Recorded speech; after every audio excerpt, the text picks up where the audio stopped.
Welcome to a project I undertook in R. It was exploring different ways of graphically depicting data. I have done other videos where I have wrangled and cleaned data. This was not the purpose of this particular video. This video was about graphical representation of data, how to make the best point of what you want to say. So therefore I chose very clean data, which was the busiest container ports data for the world in 2014, so in terms of shipping volume. So that was my concern of how best to depict this data. So I imported the relevant libraries, I scraped the relevant data and loaded it, and you can see here we got 550 observations with 9 variables. So a good data set, not overly big, so it wasn't going to clutter up the graphs with masses of volume of information, but definitely a rich information source.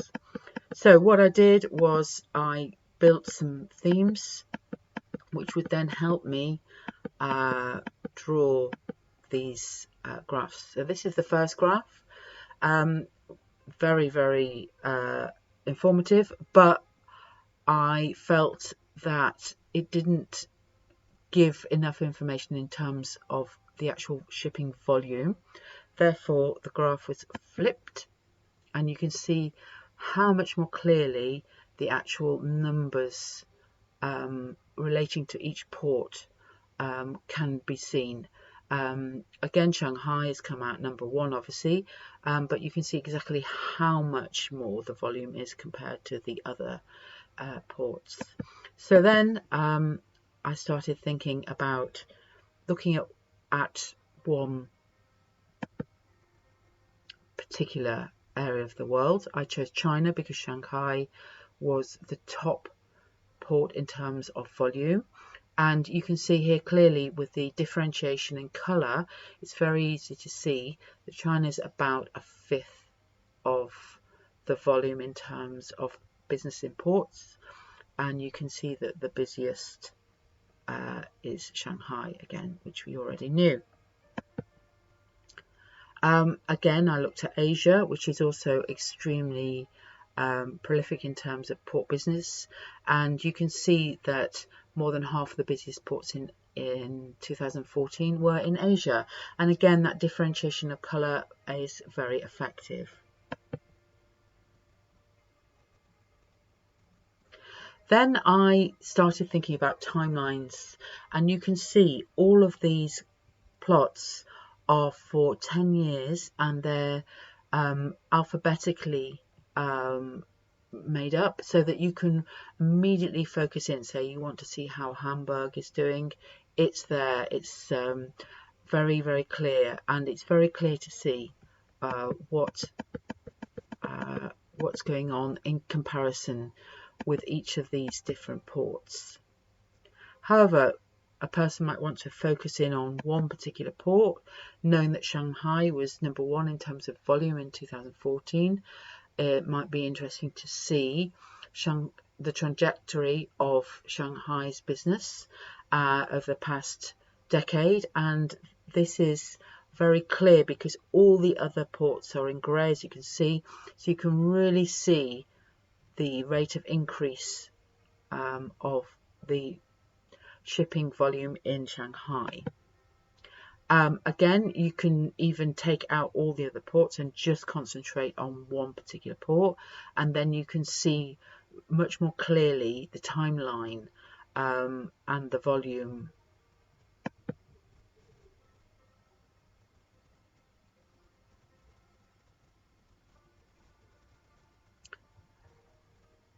So again, here we have the ranking of over time of the world's busiest ports, and you can see again how.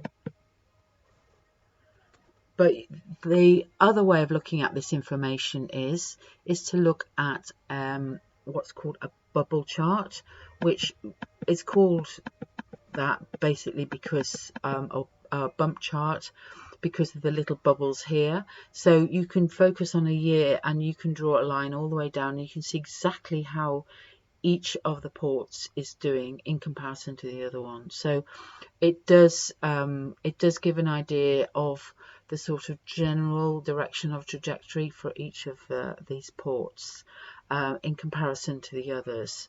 So here it's very clear that some of these Chinese ports are really accelerating in growth.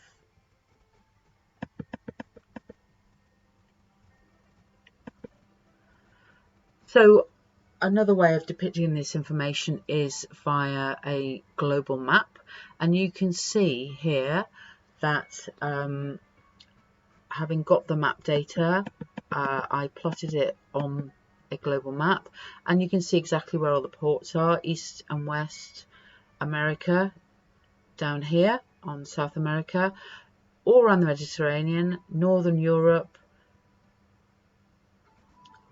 This is the Suez Canal here, and India, but the biggest concentration is by far China and Asia, which we've already established when we looked at some of the bar charts.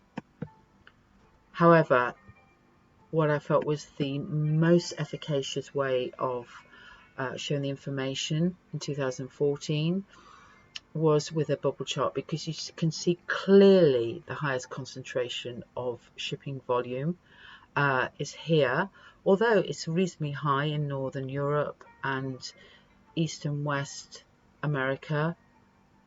This is by far where the biggest concentration is, so it's a very clear depiction of the volume of shipping traffic.